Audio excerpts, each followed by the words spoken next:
अस्सलाम वालेकुम, welcome back again. Chemical equilibrium को आगे बढ़ाते हैं और आज हम पढ़ेंगे केसी की यूनिट और केसी की वैल्यू कैसे कैलकुलेट की जाती है, उस पर हम बात करेंगे। तो इक्विलिब्रियम कांस्टेंट यानी केसी, उसको हम डिफाइन कर लेते हैं।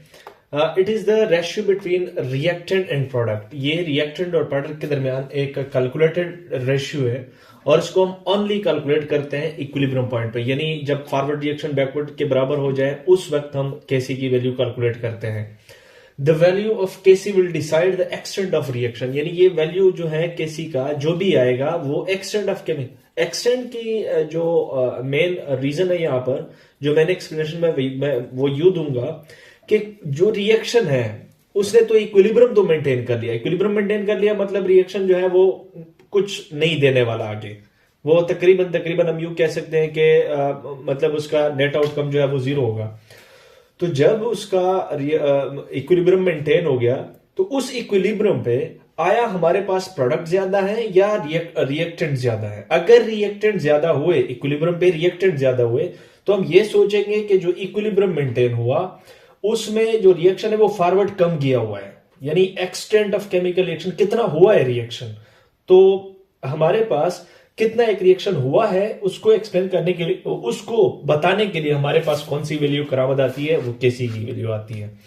And also the concentration of reactant and product at equilibrium. देखिए अगर कंसंट्रेशन बता रहा है ये हमारे पास इक्विलिब्रियम मेंटेन हुआ, अब उस मेंटेन्ड इक्विलिब्रियम पे रिएक्टेंट कितना है और प्रोडक्ट कितना है ये कौन बताएगा? केसी बताएगा। देखिए यहां पर मैंने लिखा, देखिए फॉर एग्जांपल हमारे पास एक रिएक्टेंट है ए और वो बी में कन्वर्ट हुआ है।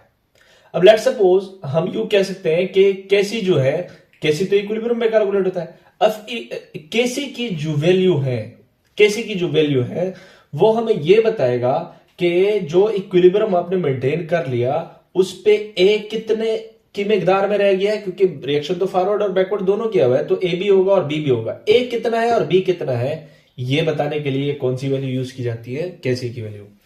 अब कुछ पॉइंट्स हैं केसी के हवाले से, वो इंपॉर्टेंट है। एक्सटेंट को कैसे वो बताएगा हमें, तो वो if KC is too large. देखिए केसी जो है, केसी की वैल्यू वो प्रोडक्ट की कंसेंट्रेशन के साथ डायरेक्ट रिलेशन में है और इनवर्स रिलेशन में है रिएक्टेंट की कंसेंट्रेशन के साथ।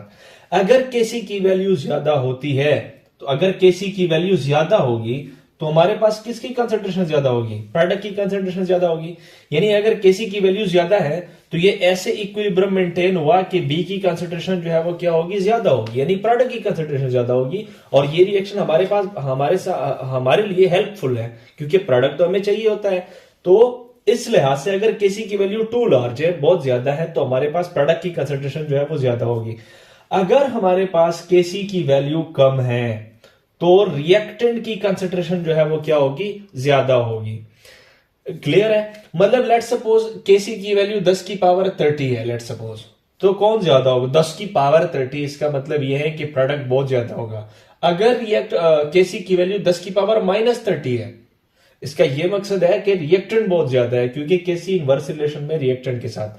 अगर केसी की वैल्यू 1 है तो उसका मतलब है, अगर फॉर एग्जांपल कंसेंट्रेशन प्रोडक्ट की 2 है और रिएक्टेंट की भी 2 है, तो 2 को 2 के साथ डिवाइड करते हैं तो जो रिजल्ट आता है वो 1 आता है। जब हम 1 आता है केसी की वैल्यू, तो हमारे पास हम ये कह सकते हैं ऐसा इक्विलिब्रियम मेंटेन हुआ जिसमें हमारे पास प्रोडक्ट और रिएक्टेंट की कंसेंट्रेशन जो है वो कांस्टेंट है, यानी इक्वल है, बराबर है।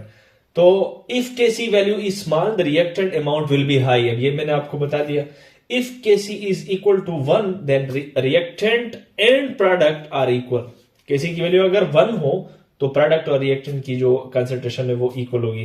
केसी की वैल्यू कैलकुलेट किस तरह की जाती है, देखिए आप लोगों को यहां से मैं आप लोगों को समझा देता हूं कैलकुलेशन किस तरह की जाती है।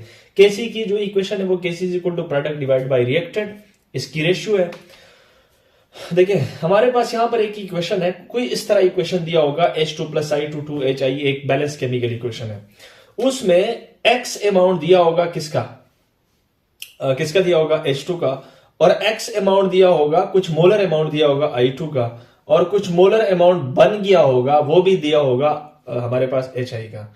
आप लोगों ने काम ये करना है कि जो X वैल्यूज हैं, फॉर एग्जांपल X वैल्यू है H2 की, तो x वैल्यू है H2 की, यहां पर आप लोगों ने x की वैल्यू पुट करनी है, और जो H2 का स्टाइचोमेट्रिक कोएफिशिएंट है वो कितना है, 1 है, वो 1 यहां पर पुट करना है।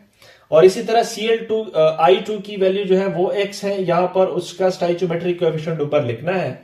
और हमारे पास HI की जो x वैल्यू दी गई है वो भी आप लोगों ने इधर पुट करना है, और ऊपर उसका कौन सा बैलेंस केमिकल इक्वेशन से जो स्टाइचोमेट्रिक कोएफिशिएंट वो भी रखना है। तो इस तरह जब आप कैलकुलेट करेंगे तो किसकी वैल्यू आएगी, केसी की वैल्यू आएगी, जब वो इक्वेशन में आप लोगों से केसी की वैल्यू पूछ लें। तो इसी तरह आप लोगों के पास जो वैल्यूज हैं वो निकल के आती है। यूनिट पे बात करते हैं, यूनिट ऑफ केसी, यानी केसी की जो यूनिट है वो किस तरह निकाली जाती है।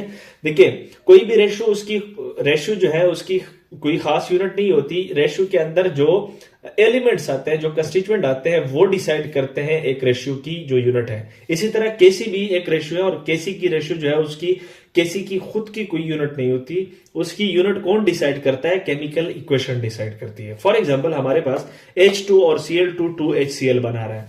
यहां पर अगर मैं केसी की वैल्यू कैलकुलेट करना चाहूं तो HCl प्रोडक्ट की पावर 2 है, यानी देखें यहां पर HCl की कंसंट्रेशन मैं लिख रहा हूं, मोल पर डीएम क्यूब कितना है, 2 है, तो 2 को ऊपर मैंने लिख दिया। H2 की पावर 1 है और Cl2 की पावर 1 है, तो ऊपर कितने मोल पर डीएम क्यूब हुए, 2 मोल पर डीएम क्यूब ऊपर हुए। आप लोग देख सकते हैं प्रोडक्ट डिवाइड बाय रिएक्टेंट है ना, केसी की जो equation, product divide by reactant, तो प्रोडक्ट डिवाइड बाय रिएक्टेंट। अब ऊपर मोल पर डीएम क्यूब 2 हो गए, और 1 जमा 1 नीचे भी मोल पर डीएम क्यूब कितने हुए, 2 हुए। तो ये जब मैं 2 मोल पर डीएम क्यूब को 2 मोल पर डीएम क्यूब से डिवाइड करूंगा तो यूनिटलेस आएगा, यानी केसी की यहां पर कोई यूनिट नहीं होगी। इसी क्वेश्चन के अंदर देख लेते हैं, नाइट्रोजन जो है उसकी stoichiometric coefficient 1, 3 stoichiometric coefficient of H2 के साथ रिएक्शन करके NH3 बना रहा है। यहां पर केसी की यूनिट होगी, देखिए आप लोग देख सकते हैं, केसी जो है वो NH3 की पावर 2, यानी product divide by reactant N2 की पावर 1 और H2 की पावर 3। ऊपर कितने मोल पर डीएम क्यूब हुए, 2, यहां पर 2 मोल पर डीएम क्यूब प्रोडक्ट के हुए, और 1 जमा 1 प्लस 3, देखिए 4 जो मोल पर डीएम क्यूब है वो रिएक्टेंट के हुए। तो ये 2 इन 4 में से 2 से कट जाएंगे, नीचे कितने मोल पर डीएम क्यूब रह गए, 2 मोल पर डीएम क्यूब। तो इसको जब हम अरेंज कर लेंगे तो मोल का इनवर्स 2 आएगा और डीएम 6 हमारे पास नीचे आ जाएगा। तो इसी तरह आप लोग यूनिट भी निकाल सकते हैं केसी का, कोई भी इक्वेशन यूज करके। आई होप आप लोगों को समझ आ गया होगा। Thank you for watching.